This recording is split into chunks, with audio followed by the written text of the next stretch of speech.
Chapter 1. Megan. I pulled the curtains open and looked down at the street. It was hot, too hot for London in the middle of July, and I was angry. I closed the curtains and returned to my mother's room. She lay in bed and I could hear her breathing. She looked so thin, and I sat next to her and held her hand. "I'm not going," I said. "You can't send me away." I looked at my mother, and her face was white like the sheets and pillowcases. "It's only for a month, until I feel a little better, my darling," she said. "Then you can come home." Dr. Barnes stood on the other side of the bed. Has Megan got any friends? He asked Mrs. Brown, our home help. Mrs. Brown shook her head. "Megan doesn't have any friends." I heard her whisper. "She's a strange child." Friends? Of course I didn't have any friends. We moved to this part of London 6 months ago, and my new school was horrible. Mother didn't know. I didn't tell her about the bullies and the nasty text messages. Dr. Barnes put his glasses on. I could see that he didn't know what to do. We needed a miracle. Your mother is very unwell, Megan, he said. She needs to rest, and you can't stay here for the summer holidays. I don't want to leave you, Mum. You want to send me to the Highlands of Scotland to stay with Uncle Fraser, but I hate the countryside. I stood up and looked at the doctor. "I'm not going, and you can't make me go."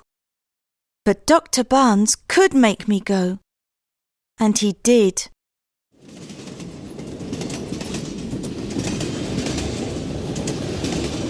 I watched the countryside change through the window of the train as we travelled into Scotland. I could see fields, dry stone walls, and lots of sheep. But where were the people? Mrs. Wallace, a friend of Dr. Barnes, was with me. She wanted to chat, but I didn't. "The Isle of Skye is beautiful. The air is so fresh," she said. "I hate fresh air. I like the air in London," I said. Mrs. Wallace sighed and opened her book. We changed trains, and the next one was very old. A man sat singing quietly in the corner. He had a long white beard. In another corner, there was a woman with a basket of chickens. I looked at these people. I came from a different world. In my world, there were shops, people, and traffic. We caught the ferry at Mallig. The wind blew my long dark hair, and my pale blue eyes searched the island for people. But it looked so quiet.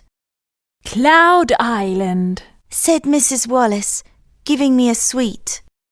"In the old Norse language, Skye means cloud, and I means island. It's often misty here." I didn't answer. I could only think that I wanted to go home. We got off the ferry at Armadale, and I stood by the sea and waited for my uncle. I felt wrong in my London clothes. I took my mobile phone out of my pocket and called home. Mrs. Brown answered, but Mum was asleep. "Your uncle's here," said Mrs. Wallace. I said goodbye. Megan! A strong voice called. He was a tall man with wavy hair and a big smile. "I'm over here." He disappeared behind some trees. Pulling my suitcase, I followed. But my uncle didn't have a car. He was standing next to a beige-coloured pony, and he put my suitcase into a little red trap. Chapter 2. The Croft. The journey was uncomfortable in the pony and trap as we trotted along the narrow roads, but it was fun too. I could see the bay, the seaweed and the rocks, and smell the salty sea. Seagulls flew overhead. I looked at my uncle. He had my mother's smile, but they were very different. He saw me looking at him. So, this is your first visit to Skye, Megan. I'm so pleased you're here. He said. I want to bring Mum next time when she's better, I said. His eyes looked sad. I want her to come here too. And then he took a deep breath, and there was silence. We trotted on through a forest, and then we stopped at a place where the view of the mountains was spectacular. The Coolin Range, said Uncle Fraser. This is the best place to see the mountains. I got out of the trap and looked around. It was a magical place. There was a ruined castle and below a sandy beach. The waves crashed, and I thought I saw a silvery white horse playing in the water. It ran and jumped, and I am sure that I heard it call me. Uncle Fraser! I shouted. There's a white horse! He didn't hear me, and when I turned, the silvery white horse was not there. We got into the trap. I saw a silvery white horse down by the sea, I said. Uncle Fraser stopped and looked at me with surprise. Did you? But then he said no more. My mobile phone beeped. You have one new message, it said. I pressed read. Have a sad holiday. I pressed eliminate. It was from one of the horrible girls at school. I switched my phone off. I needed to forget about them. The roads were very narrow now. We're nearly home, said my uncle. I stared at him. We couldn't be nearly home. We were in the countryside. I could see some small houses, lots of animals and grass, but there was no town. Uncle Fraser turned right into a small track. Home, Darwin, Uncle Fraser said to the pony. Darwin walked slowly because there were chickens running in front of him. At the end of the track, there was a little white house with a front garden full of flowers. In one field, I could see 4 cows waiting patiently by the gate, and in another, there were some goats and a donkey. We're home, said Uncle Fraser. Welcome to White Heather Cottage. Chapter 3. No fridge. I was shocked. Uncle Fraser lived in a thatched white croft near the sea and surrounded by grass. White Heather Cottage had a tiny wooden front door, and Uncle Fraser had to bend his head to go in and out. There were 3 rooms downstairs. Inside the croft it was cosy and warm. The kitchen was at the far end, and there was a table near the window. A small fire burned with cooking pans hanging above it.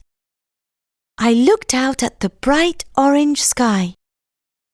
We have great sunsets here, said Uncle Fraser. He showed me his study. He was a writer, and he wrote historical novels. There were pens and paper all over his desk and books everywhere. Crofts don't usually have an upstairs, but this one does, he said. He took me upstairs to show me my room. It was lovely. There was a wooden bed and a red rug on the floor. Next to the bed there was a chest which looked like a pirate's treasure chest. There was a small desk near the window and a vase of fresh white heather. There were pictures of animals and wildflowers hanging on the walls. Uncle Fraser's bedroom was at the end of the corridor, and there was a small bathroom with a bathtub and a pile of soft white towels.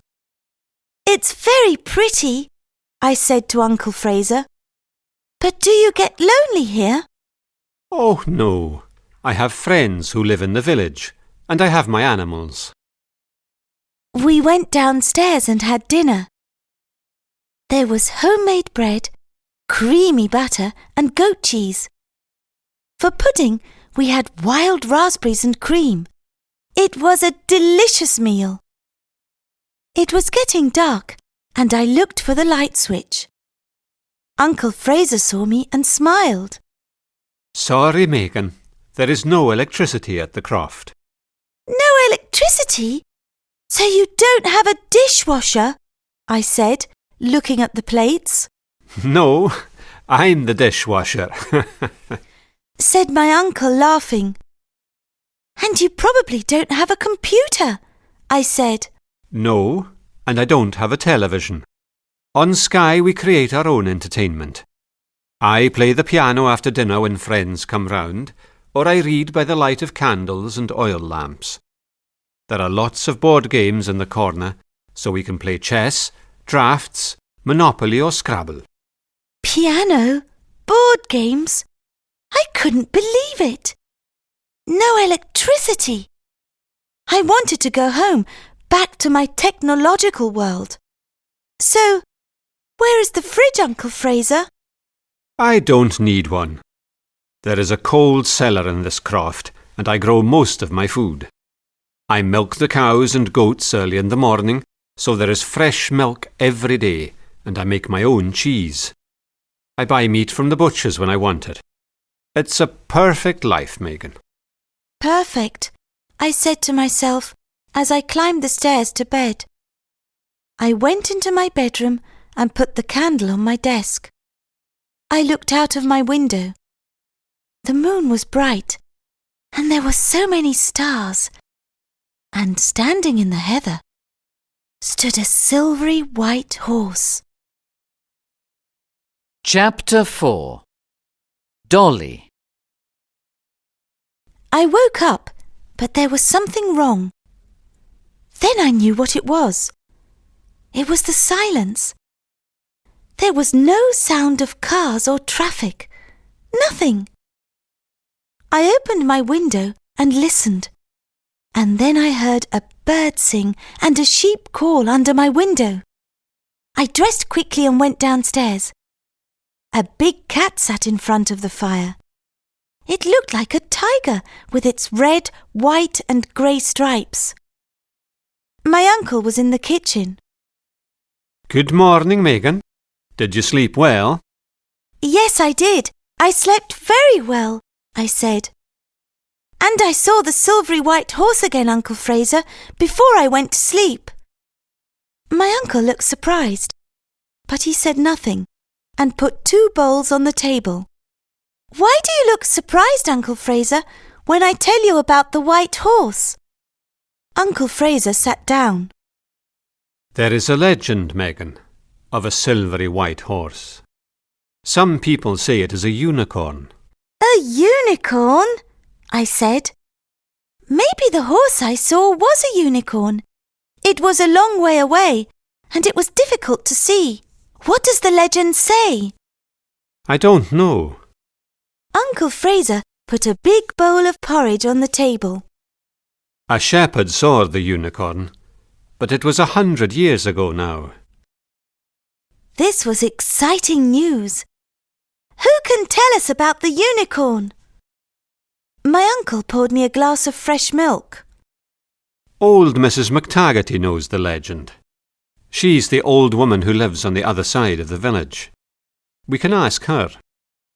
Now eat your breakfast, and no more questions. The porridge was delicious, and I ate it with cream and sugar. The cat came and sat next to me. This is Marmaduke. You didn't see him last night because he likes to catch mice in the barn, said my uncle. Let's go outside, Megan. I have a surprise for you. Uncle Fraser showed me his vegetable garden. There was spinach, carrots, potatoes and leeks, and there were rabbits trying to eat the lettuce. Uncle Fraser chased them away, and they jumped over the dry stone walls. Uncle Fraser had a field of sheep, 4 cows, 3 goats, and a lot of chickens. He showed me how to milk the cows, and it looked easy when he did it. The milk squirted into the bucket, but when I tried, nothing came out. "Oh, Uncle Fraser, I can't do it," I said. The animals don't know you, Megan. Said my uncle. He took my hands. And you need warm hands. Near the Croft, there was a small barn and stables. I looked inside the first stable. You met Darwin yesterday, said my uncle, patting the beige pony's neck. He's my trap pony. In the second stable, there was a cream-coloured pony with black spots. This is Moon. My neighbour's son, Ben, often rides him. I touched his nose. It was so soft. "Why do you call him Moon?" Because when you look at the moon, it is cream-coloured, but there are little black marks. I think he's the colour of the moon. Uncle Fraser moved to the third stable, where there was the prettiest pony. It was beige with a blonde mane and tail and had big dark eyes. This is your pony, Megan, and her name is Dolly. Chapter 5. The Arrival of Idris. When I woke the next day, I felt so happy. I had a pony, a beautiful pony, and I wanted to ride her. Then I thought of Mum. It was fun at the Croft, but I missed her. I wrote her a text message. "I'm fine. I've got a pony called Dolly. How are you? Lots and lots of love, Megan." I pushed send and waited. I'm not too bad, my darling. How lovely. A pony. Lots of love, Mum. I typed another message. "Get better quickly. I want to bring you here." A message came back. OK. I could hear voices downstairs. One was Uncle Fraser's, but there was someone with him. I went into the sitting room. A boy stood near the fire. He was about my age, but he was very tall, and he had wavy blonde hair and pale blue eyes. He was wearing jeans and a checked shirt, and he had a box in his hands. Megan, this is Ben, our neighbour. My uncle said. "Hi," I said. Hi, Megan. Ben gave me the box. I found this. He said as he opened it. We can look after it together. Inside the box was a baby otter. It looked at me. It was so sweet. Its name is Idris, Ben said. and I think it's hungry. Uncle Fraser knew what baby otters like for breakfast. He put some homemade bread in a bowl and poured milk on it. Then he added a little fish oil. Idris loved it. He ate it all and then licked the plate. "I think he wants some more," I said. Babies have lots of small meals. My uncle said. He needs a bed. You can find a box and some straw in the barn.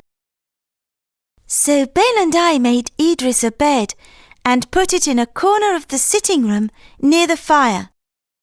We introduced him to Marmaduke, who was not very pleased to see another animal in the house. Then, after lunch, my uncle appeared with the pony and trap.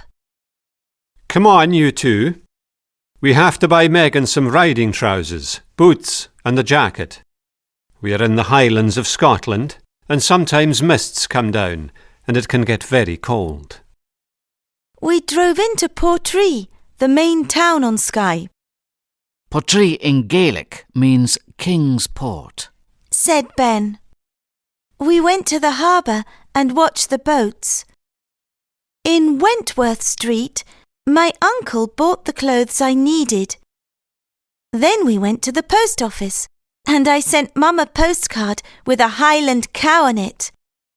Ben had dinner with us in the Croft, and after dinner, Uncle Fraser played the piano. We sang hymns and old songs. Then we all sang the Skye boat song.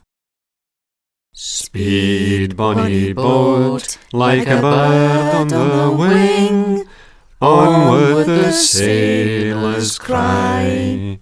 Carry the lad that's born to be king, over the sea to Skye. Idris and Marmaduke thought we were very strange.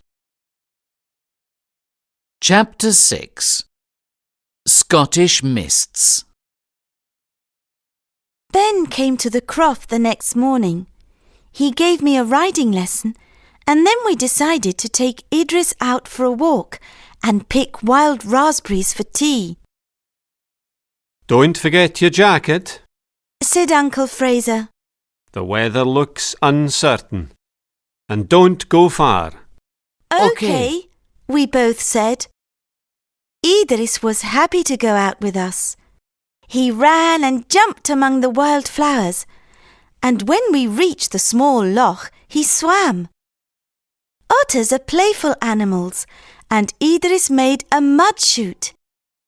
He was very happy because now he could slide into the water. Ben and I sat in the warm sunshine and watched him. "Why did Uncle Fraser tell me to bring a jacket?" I said to Ben. "The weather's hot." Ben smiled. The weather's warm now, but it can change very quickly. We decided to pick some raspberries. There were some growing near a small wood, and we picked lots. Then we saw blackcurrants, so we went into the wood and Idris followed us. The blackcurrants were big and delicious. "Did I tell you I saw a unicorn?" I said to Ben as we walked along a little path. Ben laughed. Unicorns don't exist. That's what I thought, but Uncle Fraser said that a shepherd saw one here 100 years ago. There's a legend, he says, but we need to speak to old Mrs. McTaggarty. Ben turned and looked at me. You want to speak to Dolores McTaggarty? Do you know who she is? No, I said, eating some more blackcurrants. We went down another path. Some folks say she is a witch. She lives in the Black House. It's the Croft on the headland down by the beach. She doesn't come to the village very often. Mr. Mackey, who owns the grocers in the village, takes her food. Why do the villagers think she's a witch? I asked. Because the wild animals come to her. Eagles fly down and sit on her hand. The red deer come to her door for food, and so do the seals. That doesn't mean that she is a witch, I said. Well, you can't go to her house alone. I'll come with you.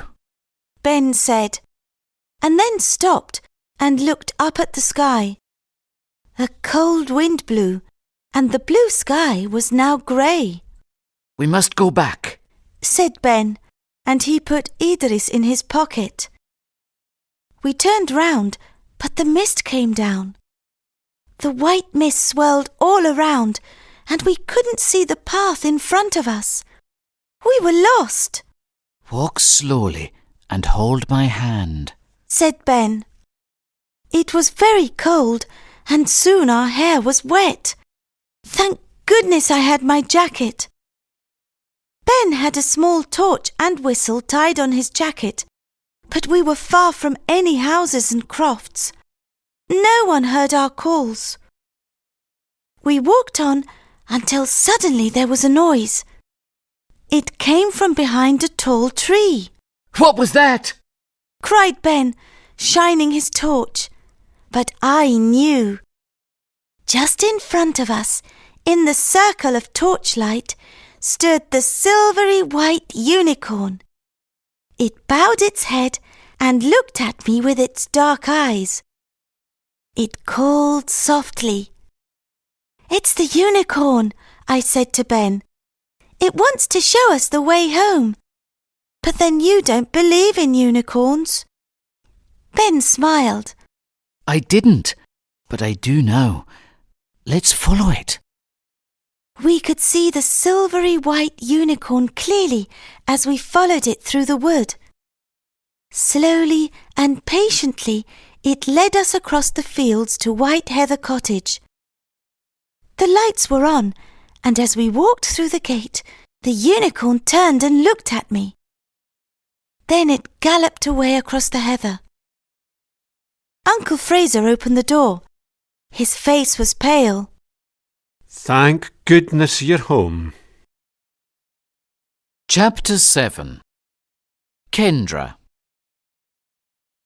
Dolores McTaggarty lived in the Black House, where the sea crashed and the seagulls flew. It was a wild place. No one went there, not even the fishermen. Uncle Fraser wanted to come with us, but we were determined to do this alone. He drove us to the grassy path which led to her croft. Take her some raspberry jam. Said Uncle Fraser. Tell her it's from me. Ben and I followed the path to her gate. But when we knocked on the front door, no one answered. Let's go round to the back, I said. Ben wasn't so sure. She may cast a spell, he said, but he came with me. The back of the house was beautiful. There was some grass, then black rocks, and then the white sandy beach. An old lady stood by the rocks, a shawl about her head. She was surrounded by animals. Red rowan deer ate bread from her hands. Birds flew near her, and seal pups sat on the rocks calling to her with their husky voices. Near the grass, I saw puffins chattering to each other and red squirrels eating nuts. The old woman spoke to us. Stand quite still. Now move forward slowly. We did as she asked. That's right. Now come here, laddie. Ben moved to her right-hand side. She caught a young eagle in her hand and she put it on his arm. The bird looked at him. Talk to him, laddie. Tell him how beautiful he is, said Dolores McTaggarty. Now you, lassie, she said to me. I moved to her left side. You can give the deer some bread. The deer were not afraid because the old woman was there. They took the bread from my hand. That's all for today, Dolores McTaggarty said to the animals.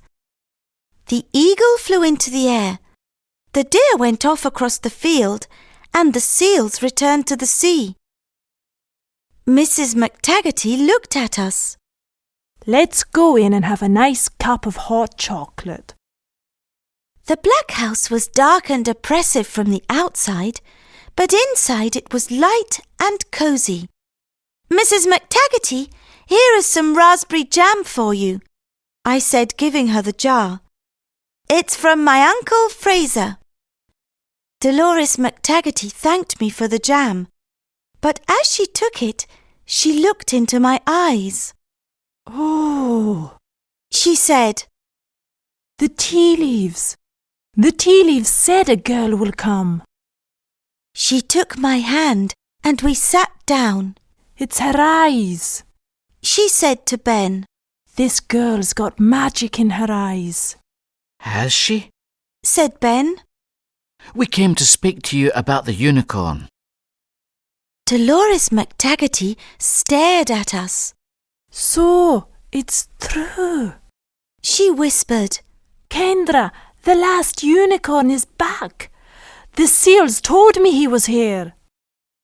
Mrs. McTaggarty, I said. The unicorn helped us the other day when the mist came down. It led us back to the house. Uncle Fraser said that you know the legend. Oh, yes, I know the legend. It's your magic eyes that woke Kendra from his sleep, and now he wants to help. The legend says that Kendra will come back when he is really needed. You need him, lassie, don't you? I nodded. Yes, I said softly. Touch the unicorn and you can have whatever wish your heart desires. Dolores McTaggarty took us to the door, and she brushed my face with her hand. Go, lassie, and find Kendra. Chapter 8. The Full Moon. There's a full moon tonight, and the weather's warm. Let's have a barbecue on the beach, said Uncle Fraser. That's a great idea, I said. We can collect wood and build a fire. I've got potatoes and hamburgers. I went to the butcher's in Portree this morning. Uncle Fraser said as he went down into the cellar. I sent Mum a text message. How are you? I love you, Megan. I waited, but she didn't reply, so I phoned. Mrs. Brown answered the phone. Her voice was sad. The doctor's here, Megan. Your mum's not well at all. I'll ring you later. I bit my lip, but the tears still fell, and I went outside to talk to Dolly. I put my face in her mane until I felt better. Kendra, where are you? I said to the wind.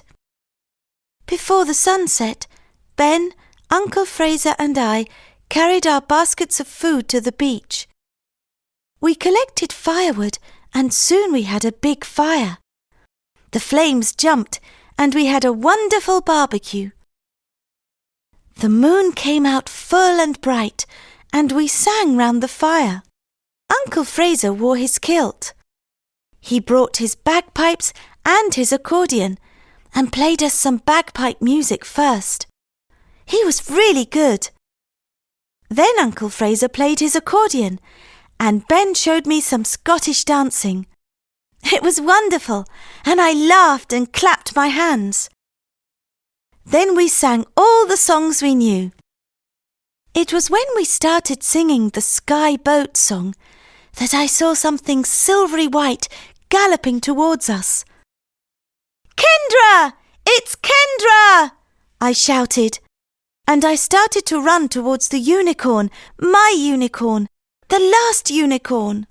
Wait for me! Shouted Ben, but I couldn't hear him. The unicorn was close now. I could see the horn in the middle of its forehead and its silvery mane. And then it stopped and stood quite still. Its dark brown eyes looked into mine, and it made a soft sound. Slowly, I went up to the unicorn. I touched its velvet nose, brushed its neck and its silken mane. Make a wish. Came 1,000 whispers. Make a wish. I thought of the bullies at school. I wanted them to leave me alone, But there was something far more important. I touched the unicorn's horn and made a wish.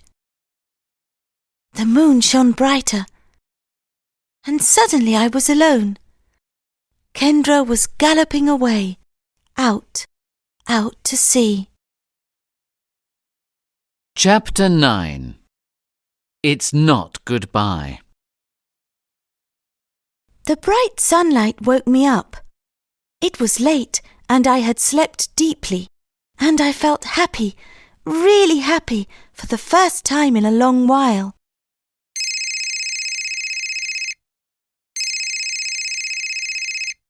My mobile phone rang and I jumped out of bed. Where was it? I didn't use it very much at the Croft. I had so many other things to do, and phones and televisions were no longer important. I looked under my clothes and found it in the pocket of my jeans. Hello? Megan, it's Mrs. Brown. Dr. Barnes is here and he wants to speak to you. I felt cold. Did he want to tell me something terrible? Good morning, Megan. Came his loud voice. I have good news. Great news. Yesterday evening your mother was very ill.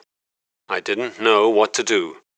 She had a high temperature, and Mrs. Brown and I sat with her.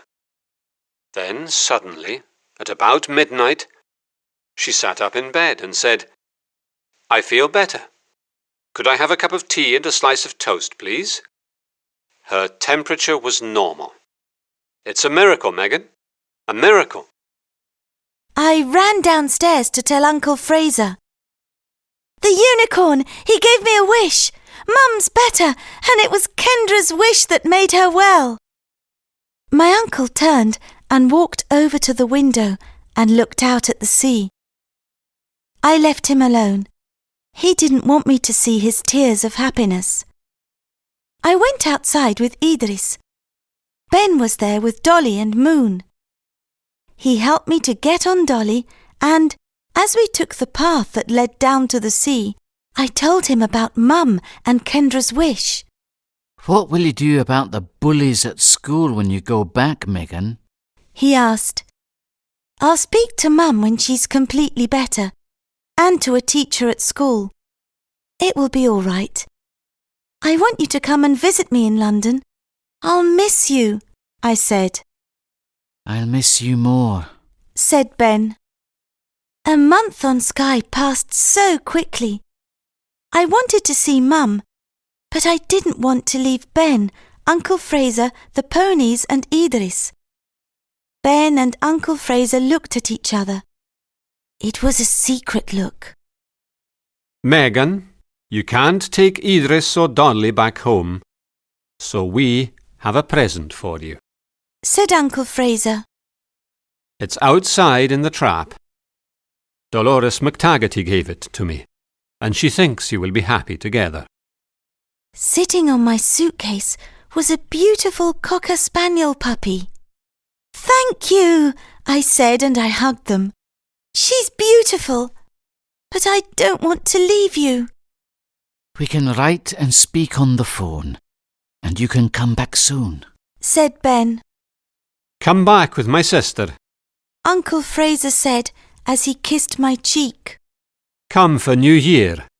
We call it Hogmanay in Scotland. We have wonderful celebrations in the village. There is a custom here which brings good luck for the coming year. When the clock strikes midnight, some of us from the village go to Betty McAllister's house. We take a piece of bread, some money, and some coal. All these things bring good luck. The coal is so that the house is always warm. The bread is so there is always food to eat, and the money so that there is always money. Then we throw ashes out of the back door. Why do you do that? I asked. It's the old year leaving, continued Uncle Fraser. Then we have a party, said Ben. My uncle smiled. A fine party, he said. We sing and dance until morning. Do come, Megan. I looked at them, Hogmanay on Skye and Betty McAllister's party, singing songs round the piano with Uncle Fraser, Ben and Mum. I wanted this more than anything else in the world. Yes, I said, and I hugged my uncle again. Then it was time to go.